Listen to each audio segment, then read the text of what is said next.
Hi, I'm Sean, aka Wizard. Beer has always been a passion for me, from collecting cans as a kid, tasting the great flavors of craft beer as I got old enough, and eventually becoming head brewer. We're very lucky here in the state of Florida to have one of the most vibrant craft beer scenes in the country, and we're going to bring it right to you. So come on the journey with us. Maybe you'll learn some things, and maybe you'll even have a laugh. And of course, it'll be even more fun if we have a few brews with us. The brews, the brewers, and the beer culture. This is Drinking with Wizard. Cheers to you. Okay, so we kind of talked about in the intro to you how you kind of got started with this, but I'd like to go back to the idea of like, I can't believe you had a Mr. Beer kit. Mr. Beer That's kit. crazy. Yeah, and somebody who actually used it. And Yeah. You actually broke it down and used it. Right. So what was the first beer you made in Mr. with It was the extract elixir or whatever it was? It was a bad golden ale. Of course. Yes, it turned Not out. because of you, no, but no. I mean, Mr. Beer Kit. With these extracts are probably like 10 years old. Yeah, too, right. like They've been sitting expired. there a minute. Nothing good Especially comes out of the that. hops and the Well, the only thing good came out of it was you got you into brewing and it kept you going. So I will back up a little bit. The reason my daughter bought me that Mr. Beer kit is because at some point my sister had purchased for me for Christmas a root beer kit. Make your own root Right. beer at home. And that's a kit. barrel. Was that Yeah, a it's little a barrel little thing? I've cute seen little that barrel before, thing. so, yeah. But I like, hey, thank you, this is great. And I set it in the counter. Yeah. Set it in the cabinet, sat there for years. And finally I'm like, I gotta do this thing. I was bored one weekend, I broke it out. I'm like, well, I'm gonna make this root beer. Of course, yeast had been dead for I don't know how long. Yeah. And so I was like, well, yeast is yeast. So I just grabbed some bread yeast out of the Oh boy. the absolute worst root beer you could ever possibly imagine. So, but I had It was more fun. like root bread. Root bread. It was so nasty, but my daughter got a big kick out of it and everything, and so she saw me enjoy that part of it. She's like, "Well, I'm gonna get him the beer kit and see if I can do it." So that was, even as bad as that was, it was probably better than the root beer. right. Go ahead. Cheers to Cheers. improvements.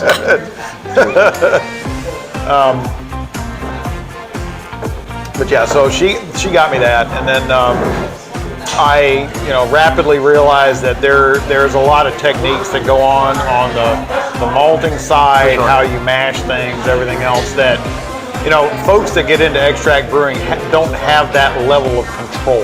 There's very little control. Right. Right. Everything's already, most of the stuff is already done for you at that point. You're just, Right. So I mean, are you malting it at 152 degrees? You're malting it at 147 degrees. Correct. What are you doing? So different sugars in the malts and all. And once you start to realize that, you're like, well, maybe I want more control Right. over how things come and how out. much specialty is in it versus just base. Or, Right, and that you wanted becomes- a little more chocolate, or you wanted to fine tune That things, becomes right? do I want it more boozy? Right. Do I want it more, malty? And that becomes the craft part of it. Right, It's exactly. the art rather than the Right. science. And that's what became important to me. So, and then what was going way back, so what was the beer that got you hooked on craft beer? Like, everybody always drank we all did the bad stuff. Everybody back did Coors Light. Yeah, I was more like Pabst Blue Ribbon and stuff. It is the only beer with a blue ribbon. So Hey, I didn't know it was gonna be cool even today. So. But yeah, so what got you involved in craft? Like, wow, Yeah, there's so- something different going on here. living in Alabama, growing up, worked for a guy. He was doing the natural lights and all those kinds Right. of things. I moved up to Maryland, and somebody gave me a Yingling when I was up in Maryland. I'm Okay. like, that's actually really good. It is. So I drank that for a little bit, and then so I was living in Bel Air, Maryland, which Right. had a small company in it called Duclaw. Okay, yeah, So a Duclaw, small right. little brewing company called Yeah. Duclaw. They burned while we were there. Oh boy. So, but they had a beer there called Serum. Huh. And Serum was an absolutely amazing IPA. And if somebody gave me one time, I go, oh my gosh, this is great. And then they had Dogfish Head, 60 Oh, minute on Dogfish. tap, all these kinds of I things. know somebody who likes 90 a lot. Yeah, So, yeah. it's- So, but I got involved in the story behind Dogfish Head and what that man had done with his whole being. He, Right. hey, I'm in college and I'm trying to find my way in the world. I don't really know what I want to do. And then, but he'd been making beer for all his friends, and they're like, you just need to stop this and make this us. Oh yeah, yeah. And the fact that he innovates that, you know, it just inspired me. And the craft beer thing, it's not just about the American Light Lager. Correct. And at that point, I'm like, I can do it. It's all over the place. That it truly inspired me to even on my home brewing side, to just do different things. Right. And try to come up with stuff that's going to make people happy. Right. So. Cool.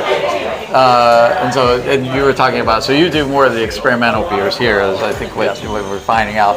And then I know that you said that Ramey does a lot of brewing too. And he does more of your... He's doing our classic light lagers. He actually makes quite a bit of our Kolsch. Okay. Which, by the way, the Kolsch is an amazing beer. That'd be one of the Wizards picks here. And we're going to get into the beers in a minute. We'll talk about this one. But the Windtalker Kolsch is a really good beer. So good job, Ramey. You're not here today, but good job. Let's talk a little bit more about the beers and the beer names. And you got a lot of stuff. Like you said, you're experimental. You got a lot of beers going on. How many beers do you have actually on tap? So we have 15 taps. Okay. We have tried to keep a cider on. Right. I can't make cider because it's a different license. Exactly. Thank you, Florida. So we're working on that. Totally different, not only license, firewall, different system. Right. It's basically another all of business. that. So we carry a couple ciders from Three Daughters down in St. Pete. Fabulous ciders. We do the raspberry lemonade cider, and we kind of switch that back and forth with the key lime cider, Right. which, Florida. Right. Hey, yeah, sure. Cheers to that. There's the key limes. So we It's like a pie in a glass. I have about between 4 and 5 beers that I try to keep on tap all the time. So, and speaking of sours, you have one over there called Chest Candy. Chest Candy, which I yes. just tasted a little bit before I get this beer. It's an amazing sour. I believe your pH. You said it was about 3-4 pH. That's maybe lower. It might be a little lower than that because that's got a real tart and it's got a really good dry finish. And you said there was some peaches and some raspberry. That is a really. I mean, that's a really good sour. I mean, so that was one of my sours. So I will explain sours in a minute. My feelings on sours. Right. I know where you're going to go with they that will too, rotate. So. That will be here for a while. As long as I can tell you what my feelings on sours after that. They might be the same. That will rotate out. We'll do that, and then our next one coming on will be a dragon fruit sour. Okay. So that one's called Dragon Soldier. Right. So I was a chemical officer for 20 years in the Army Reserve, and chemical soldiers, they call them dragon soldiers. Right. So dragon fruit sour, chemical soldier. Okay. Right. So there's a military reference to it. Yes. So then also I asked you about the chest candy, which obviously for a typical person would think that's sort of a that's bad. That's wrong. Maybe it's not. But it isn't. What does that really mean? So chest candy represents the medals metal rack that you get on your military Class A uniform. So if you have a ton of it, it's called chest candy. Okay. So awesome. And then I like the Kolsch, which that's one of Wizards' picks, and that one's called Windtalker. Yeah, so Windtalker Kolsch is actually in honor of the Code Talkers from World War II. Right. There's probably, I think, 2 left. Those folks were from. Yep. They brought them in, and they played a critical role in the defeat of the Japanese during World War II. So, can't honor those guys enough. Right. Well, cheers to that. Cheers, That's a good time to cheers. Cheers to you. The next beer that I have coming out, we had one right after we started called Red Tails. Yes. It's a red IPA.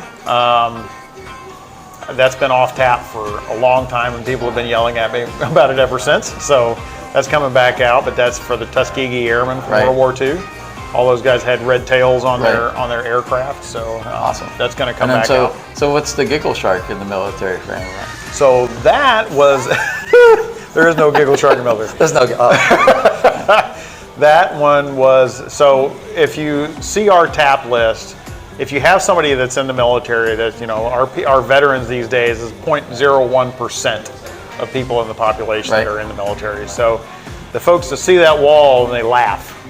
They've been there and they know that, and they can explain it to the people that they're with, that kind of thing. We absolutely love that. But half the names on the wall have something to do with the military, and half of them there's something that just made us laugh. Right. There was a gentleman that we worked with at the unit down in Pinellas Park that showed us a sticker. It's like, that's a beer name. That is the best beer name ever, and it was Giggle Shark. Yeah. And there was a sponge diver tickling a shark. So that's the beer name now. Dog and Wrench, which is our international award-winning stout. We got a gold medal at the World Beer Cup last year for that. Yeah. Cheers for that. Cheers. Cheers That to you. was our the dog and wrench. When you're on a naval vessel, Yeah. they have these dog ears that come off the hatches, Okay. and they have to crank them down to close the hatch. Shield the hatch, right? To seal it really well during their heavy seas or course. combat or whatever, they have a piece of pipe that they slip over the end and crank it down really, Okay. really hard. And that's called the dog and wrench. Okay. So that's what the dog and wrench, big, cool. heavy, dark piece of pipe. Yeah. So that's where that name. And then this is Oktoberfest, and I know this probably doesn't have an actual military name, but by the way, this Oktoberfest, this is definitely a Wizard's pick if you get here during Oktoberfest, or if it's still on. You know, maybe convince Jerry to make another batch. There will if be we another see batch the show this year. later because it's very good. It's a good Marzen-esque style beer with a good malt and just a little bit of a dryness at the end. It's perfect. So good job on that one. What's this one called? And what's the meaning of that? That's It's interesting beer one, too. licking. So Bierlicken. that is I'm beer licking a right now. German name, which Jerry did one. He talked about himself in third person. He did. He does. He took one semester of German I love it. at Jacksonville State Wait, University. hold on. Cheers. Here's the Jerry talking to the third person. Cheers. So there was I took one class of German at I'm Jacksonville gonna State do a University. Matt Spit take here in a second. Hold on. Okay. So I took one class of German. It was a 7:30 in the morning, Monday, Wednesday, Friday class that I almost never attended because party nights were Tuesday, Thursday nights Right. at the fraternity house at Jacksonville State Well, University. who could blame you? Right. So not super popular on my German, but Bierlichen is the German name for beer corpse. Oh, okay. So it is your people who have drank way Oh, too yeah, much, okay. and they're your staggering around beer zombies during your. Beer zombie. I got. Okay, I'm good with that. That sounds better. That's a better Right. interpretation. I've been a beer zombie occasionally, so cheers to that. Cheers. That's a good. Cheers to you. Perfect. How does the community embrace craft brewery? So I know that there's a couple other breweries like Silver King sort of here too, but how did they embrace you as a brewery and probably like non-Greek culture? Right. It was a concern coming in because we wanted to make sure we fit in with the vibe of the area. And, the folks that are coming down here, sometimes you just need a break. And we have become very much a daycare area for husbands that didn't really want to go for shopping for sponges. Oh, come on, cheers to that. Right. Cheers to you. How many sponges can I look at, honey? Right. We got a lot of that. Nothing wrong with that, though. Sponges are great. Sponges are great. Clearly, Beer is better. Sponges are great. Beer is better. But yeah, it's been great. The community down here has been very accepting of us. Right. When I mentioned earlier that we're veterans. Right. We tried to say we want to fit in with the sponge diving piece of it. They're like, no, you're veterans. Right. Be a veteran. It's Right. fine. Right. Please be a veteran. So that was all great. And but as part of that, a while back, we came up with our veterans pay it forward Which is board. nice. So a veteran that comes in here, so long as there's a magnet on the board here, they get their first beer free. And it's been amazing. Folks come in here and go, wait, our first beer. And typically what we find out is once we buy their first beer for free, they buy a free one for somebody else. Right, paying it And they forward. pay it forward. And it's an amazing thing that, you have folks who have been veterans and they've been out of the military for decades. We give Right. them their first beer free and like, no, I want to buy 3 more for somebody else. That's awesome. That's And, definitely worth yeah, it. Cheers. it's amazing. Cheers to you. And then speaking of that, I really, out of my heart, I want to pay it forward for several veterans. So whenever they come in, Awesome. there's a couple of beers on Wizard. Absolutely. So I will hand that to him because they don't let me touch money. It's probably a good thing, whatever. I make beers, questions. so it's all That's good. right. You don't have to do part of the job. You don't have to do Right. everything. For God's sake. So where are you actually physically located? We've skirted around the address and everything else, but so if people want to come and see you, where are you currently at? So right now we're at 531 Athens Street. So it's basically a half block back from from Dodecanese, which is kind of the main drag. on the Sponge Docks, but you take the first left as you're coming down from Dodecanese, and that will get you to where we are. So that's where we are right now. We are looking to expand. We have purchased a new facility. We're in the process of getting everything demolitioned and slinging sledgehammers and all that kind of fun stuff. So that's still in the Tarpon area? It is still in Tarpon. It is about maybe half a mile from here. Okay, so but it's going to be locals. downtown. So don't freak out, locals. You're still going to be able to get it without going too far. So yeah. So in the you're process bigger, of that, bigger and badder. Yeah, so my current brew space is 294 square feet. Yeah, it's a little challenging. If you bump it up, round off and all that kind of fun thing. Our new space is going to be about 2,000 square feet on the brew side. So just on the brew side. Just on the brew side. So it's going to be an amazing opportunity for us. It's going to be downtown. Part of the constant issue down here is the pain at the pump as far as parking.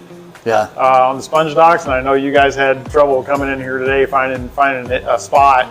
The city has leased a parking spot that's kind of catty-cornered to us. A parking lot, excuse me, it's 37 spaces. So wow, it's gonna be amazing. Yeah, that's really good. Right.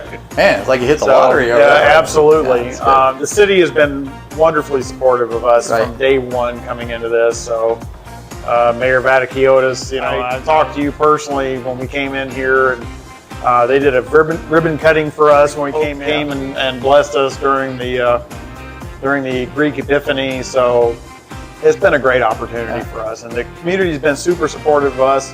We've been trying to do the same thing for the community. Right, so that's the other thing I want to touch on. Cheers to that. Sure. Cheers to you. We want to talk about the other things that a lot of breweries also, while they get things from the community, they also give back to the community. I mean, you're paying it to the veteran community, but for Tarpon itself, what kind of things are you doing for the community of Tarpon? So the biggest thing breweries do typically for charities, we do beer festivals.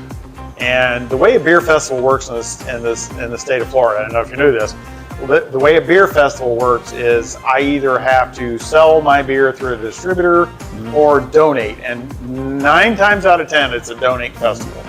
So we're coming into those festivals, we're volunteering our time, we're volunteering our beer, and those beers, you're paying an entrance fee as an attendee to come in and have a great time. And those beers, the attendance fees for that go to whatever charity is supporting it. Okay. So we got one coming up. I know the city of Tarpon's got one for the Merchants Association. That is a 501c3 that's going to be supporting Tarpon City growth. Okay. Well, we do beer festivals literally all over the state of Florida. So really, literally, yes, the entry fee is going to but really the beer is paying for whatever the charity is. Exactly. Okay. And so we did one supporting the service dogs for veterans. Okay. Not too long ago. We got another one coming up in St. Petersburg that's going to be kind of the same flavor, but we're focused on veterans charities. Right. So that's kind of the way that the charitable portion of it works. But we do a lot of stuff for our locals. We try to bring them in and bring them together. Right. Have that venue where they can do stuff. As people. So you definitely get a cross section of tourists and locals for sure. Yeah, typically during the daytime, you get a lot of the tourists that are coming in to, hey, I've heard about Tarpon Springs. I want to check out the Merchants area down here and check out the Sponge Docks and go see the dolphin tour and go shelling or whatever. Right. And then they're like, oh my God, my boat's about to leave. They're heading out the door. So, forget it. Right? Maybe I'm enjoying the beer too much and just going to skip this. But yeah, it's been great. We get that flavor, up until the 6-7 o'clock hour here down on the Sponge Docks. Right. You get a lot of the tourists coming in, and then after that, it's a lot of the locals coming in to see the bands or the entertainment. We do trivia on first Thursday, and third Thursday is a crazy night here. We do, it is the Tarpon Springs Run Club, and it's also music bingo down here. Okay. So it's crazy. Yeah. Music Bingo is super fun. You come down here and it gives you a bingo card and it just has the artists on it. And then he just sits there and throws his iPad on shuffle and it plays rando songs. And you're like, if you don't know who sang that, you're screwed. Is that a team event? Do we have it's team event. It's I all got good. 2 or 3 people I know. We're coming down. We're going to take this. We're going to take this. I guarantee it. I call it next week. We got this. Yeah, it's amateur night for singing, and then everybody's playing around and trying to remember who the artist was. And the problem is, I'm of a certain age. I don't remember who a lot of the modern artists are. I remember the song, don't remember the artist. Right. But, that's why you have to have somebody get him Bring on my your team. kids Get along. your bartender on the team. He's going to get your other stuff in there. Okay, Jerry, this has been an amazing experience. Love coming here and hearing the story about Five Branches, and obviously drinking the beers. The beers are amazing. This Oktoberfest, you got to come, even though it's called Beer Corpse, or just think of it as Beer Zombie. That's much better. And the other Wizard's pick is the Wind Talker, the Kolsch. It's an amazing Kolsch. Hopefully it's still on when you see the show because it's going fast. He'll make more. That's what we do as brewers, we make more. But yes, your story is amazing. All the things you're doing for the community, all the things you're doing for veterans, the whole military service is just an amazing story to tell. And I'm glad we're here to let that voice get out to the community so they can appreciate what you're all about. So, yep. Cheers to you. Cheers, brother. Cheers to you.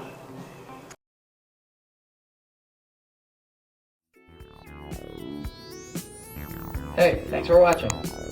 Make sure you hit the like button, subscribe to our channel, and hit the notification bell so you can stay up to date on all things Drinking with Wizard. See you next time. Cheers.